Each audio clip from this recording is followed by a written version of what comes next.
هنبدأ الأسئلة على طول؟ اتفضل. هو قال خليه أسئلة على طول. اتفضل.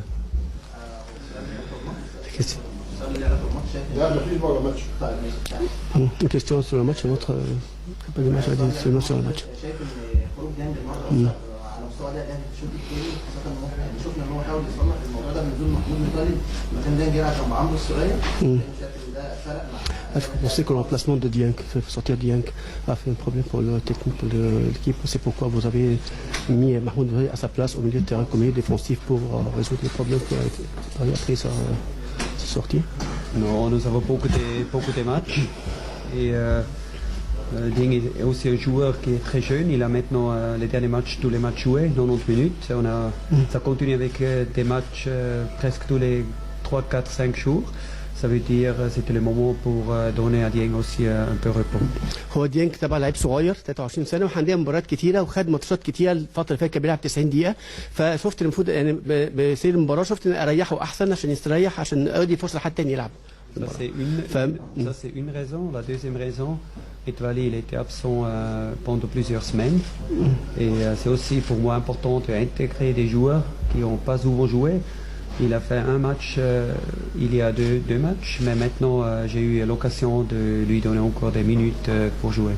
وسؤال حياتك المحمود متولي نزله عشان خاطر يتدارك الخطا قال لك محمود متولي بقى له فتره ما بيلعبش فضل ان هو يديله طبعا نتيجه الماتش كانت تساعد ان هو يديله واداله ماتش عشان ياخد ثقه ويرجع هو كان بيلعب قبل لعب الماتش اللي فات فعشان يكمل في نفس الاداء بتاعه. Félicitations pour la victoire d'aujourd'hui.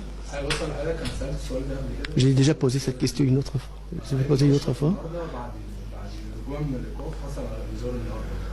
ديانج حصل النهارده على الانذار الثالث وقف في ماتش شنطه اللي جاي فهل مستر فايل بيتكلم معاه بسبب الموضوع ده خاصه ان الثنائي اساسي في الماتش؟ La question qui a posé à la dernière conférence de presse que Ayman Achraf vient de retour après trois cartons jaunes et suspension il a après aujourd'hui un carton jaune et Dieng a pris la troisième carton jaune sans absent. Est-ce que vous parlez avec eux pour éviter d'avoir des cartons jaunes surtout qu'ils sont des titulaires dans l'équipe? Est-ce que ça vous intéresse que... Maintenant, je dois bien réfléchir qu'est-ce que j'ai répondu la dernière fois.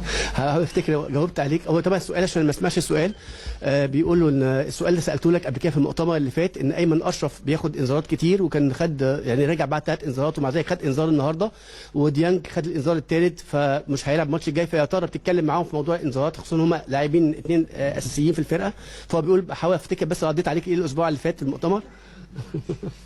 Et autrement, j'ai un problème si je ne donne pas deux fois la même réponse. Non, pour moi, c'est clair, ce sont des joueurs qui savent aussi qu'est-ce qu'il faut faire pendant le match. C'est clair, il faut essayer d'éviter des cartons, mais si tu joues défensif ou autrement, aussi si tu joues un peu plus agressif, ça c'est aussi quelque chose qui est très important. Tu risques aussi un peu plus de prendre des cartons. Alors ça c'est pas grave, ça c'est aussi le foot, il faut accepter ça. طبعا اللعيبه هم اللعيبه عندهم خبرات وعارفين طبعا مهام مركزهم وعارفين يعملوا ايه في الملعب طبعا مركزهم كمدافعين او بتلعب مدافع او بتلعب ضد الكوره بتلعب على الكوره طبعا بيبقى في مخاطره انك ممكن تاخد انذارات او في ريسك انك تاخد انذارات بس ده طبعا مش مهم بالنسبه لي مهم اصلا ان هم بيأدوا ادائهم في الملعب والماتش بيطلع بشكل عايز. Et les défenseurs, ça c'est clair, hein, les défenseurs sont plus en danger de prendre des cartons. Hein. وطبعا المدافعين مش طبيعي ان هم بياخدوا انذارات اكتر من اي لعيبه تانيه او عند عرضه ان هم ياخدوا انذارات اكتر من لعيبه المراكز الثانيه. Mais avec ce tout là, c'est presque tous les matchs. Ils ont 10 matchs, 4 cartons jaunes, 3 cartons jaunes. Oui, alors pour moi c'est pas un problème, mais c'est clair, hein, tous les joueurs ils ont toujours des choses à améliorer et c'est clair, c'est aussi ouais, quelque chose qu'on peut faire mieux. Mais comme je déjà dit, je répète, c'est pas un problème pour moi. زي مش مشكله طبعا كل لعيب عنده حاجه المفروض يحسن فيها او يشتغل عليها ممكن يشتغل على الموضوع ده بعد كده بس انا بكرر تاني ان الموضوع ده مش مشكله بالنسبه لي. اتفضل يا فندم.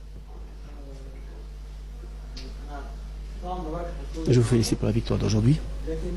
Mais خروج قفشه في كل ماتش بيبان ان قفشه هو الوحيد اللي بيربط ما بين الثلاث خروج بتاعه.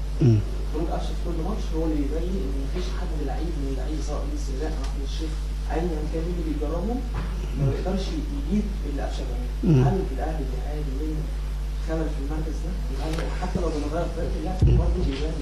Le fait de faire sortir à chaque fois que vous faites sortir Racha, c'est lui le seul qui peut faire le lien entre les trois lignes de l'équipe. à chaque fois, même Walid ou Cheikh, celui qui vient à sa place n'arrive pas à jouer son rôle. Est-ce que Ahli trouve un problème dans ce poste-là, poste Afsha, ou bien le joueur qui fait ce rôle-là, joue ce rôle durant le match, de lier les 3 lignes? Alors la réponse est très courte, non.